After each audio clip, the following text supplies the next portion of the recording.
ओम नमः शिवाय। जय श्री राम। मन के हारे हार और मन के जीते जीत, ये कहावत सभी जानते हैं, लेकिन फिर भी जिन किन्हीं का भी मन हारा हुआ है, जो इतनी ज़्यादा चिंता में रहते हैं, उनका किसी काम में मन नहीं लगता है, क्योंकि बेफिजूल की जो बातें उनके दिमाग में इतनी घूमती रहती है और वो वजन का रूप ले लेती, सिर पर भार हो जाता है। इसी वजह से ना वो आधी परेशानी तो उनकी यही है।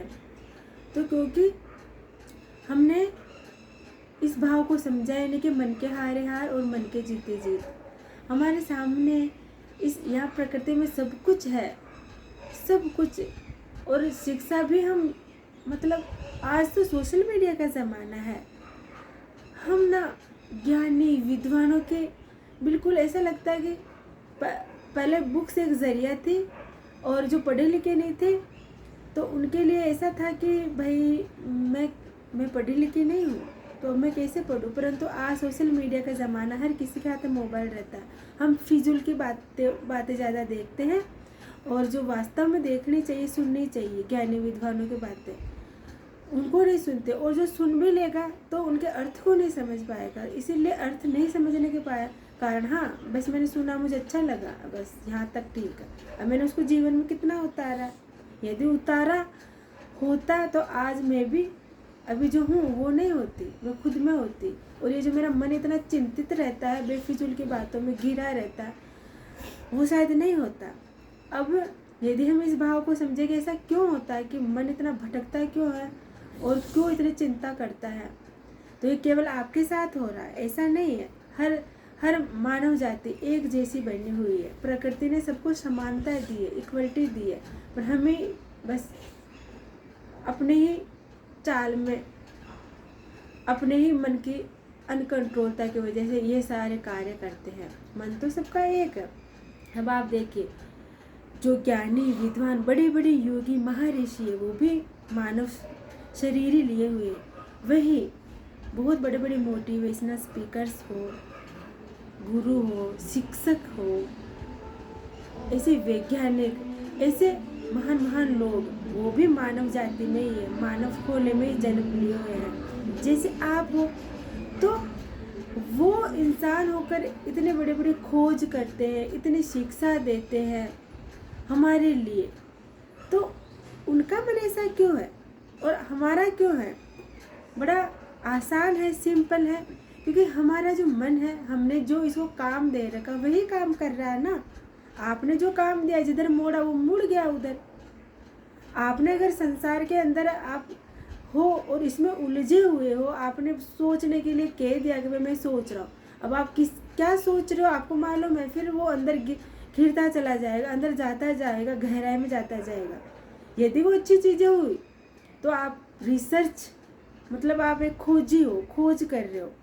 और यदि व्यर्थ की चीज़ें हुई जिसका कोई अर्थ ही नहीं है, फिर भारी हो जाएगा, क्योंकि आपने सदुपयोग नहीं किया। आपका मन बहुत कुछ कर सकता है, बहुत पावर है, लेकिन आपने अपनी पावर का इस्तेमाल कैसे किया? चिंता में। तो फिर यह आप पर ही भार रहने लग गया। इसलिए तो बड़े बड़े ज्ञानी विद्वान सभी को एक चीज़ बोलते हैं कि नाम जप करिए आप। तो नाम जप करने से क्या होता है कि हमारा मन ऐसे रुक नहीं सकता। यदि हम हैं, हम चेतना में, जीविता में हैं, हम जीवित हैं, सांस ले रहे, तो फिर हमारा मन, आप सोच रहे हो कि बस शांत रहेगा, कुछ नहीं सोच सकता, ऐसा पॉसिबल ही नहीं, किसी के शरीर में पॉसिबल नहीं है। ये सोचेगा, अगर आपने इसको काम दिया तो फिर वो काम करेगा, उसमें रिसर्च करेगा, उसकी गहराई में जाएगा। यदि आपने उसको कोई काम नहीं दे रखा तो फिर ये फालतू की बातें सोचेगा, इसका कोई अर्थ नहीं है, फिजूल की बातें सोचेगा, आपको गुमराह कर देगा, आपका शरीर आपके लिए भार बन जाएगा।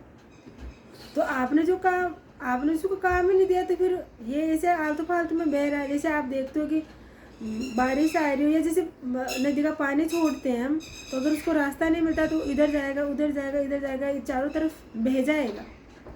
उसको कोई रास्ता नहीं मिलने की वजह से फिर वो व्यर्थहीन हो जाएगा। यदि हमने उस पानी को रास्ता दे दिया और कहीं पर मतलब उसके लिए ऐसे तालाब सा बना दिया, तो वो सारा पानी वहाँ इकट्ठा हो जाएगा, यूजफुल होगा, काम में आएगा, नहीं तो वो व्यर्थ है। वैसे हमारे शरीर में हमारा मन, यदि आपने जो काम लगाया तो फिर वो रिसर्च करेगा, और आप भी जैसे मतलब ये जो ये हमारा शरीर है ये सदुपयोगी होगा, आपके लिए नहीं, सबके लिए। तो ये है हमारे मन की कैपेसिटी। काम दोगे तो काम करेगा, नहीं दोगे तो फिर ये अपना काम करेगा आलतू फालतू का। इसलिए इसे काम दो। और अगर फिर भी आपको ये भाव अगर नहीं समझ में आ रहा तो आप वास्तव में नाम जप करिए, ये बहुत सुकून भरा है। आप अपने आराध्य का नाम जप करिए, जिसकी भी पूजा करते हो आप काम करो, काम करने के दौरान आप अपने हरि का नाम जप करें, अपने प्रभु का नाम जप करें, जो भी आपके आराध्य है, सभी कोई से भी धर्म से हो, क्योंकि ऊर्जा एक ही है। आप नाम जप कर रहे हो लेकिन ऊर्जा एक ही है। तो आप अपने आराध्य का नाम करें खाली समय, तो आपका मन कभी इधर उधर भटकेगा नहीं, और कभी विचारों का भार आपके सिर पर नहीं आएगा। ओम नमः शिवाय। जय श्री राम।